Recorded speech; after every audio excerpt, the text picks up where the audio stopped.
Mwanamke, tengeneza hela yako mwenyewe ili uweze kuwa huru. Uhuru wa kweli wa mwanamke ni yeye kuweza kuwa na hela yake mwenyewe. Unajua mwanamke, ukiwa na hela yako mwenyewe unaweza ukafanya maamuzi kwa sababu umeamua kufanya maamuzi haya. Sio kwa sababu kuna kitu kinakusababisha kitu ambacho hukitaki, lakini kinakusababisha wewe uweze kufanya maamuzi hayo. Hapana, unafanya maamuzi sahihi kwa sababu hakuna kitu chochote kinachokushikilia, kinachokuzuia kufanya maamuzi hayo.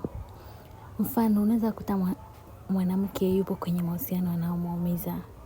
Anatamani kutoka katika hayo mahusiano, lakini anashindwa. Kwa sababu gani? Kwa sababu hana freedom yake mwenyewe. Kwa hiyo, hatua ya kwanza mwanamke kuwa independent, yani jitegemee.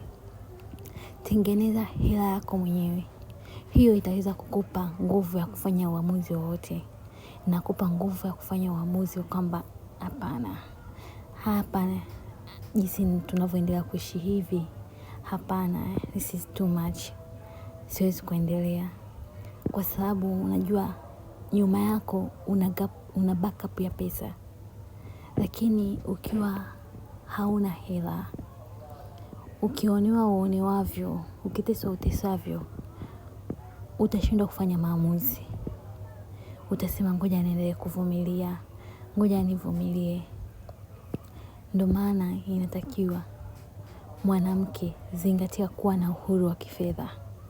Uhuru wa kifedha utakusaidia wewe kuweza kufanya maamuzi sahihi na kwa wakati sahihi na si kwa kuchelewa. Asanteni, usisahau kusubscribe ili kuendelea kupata video nyingine nzuri zaidi na zaidi.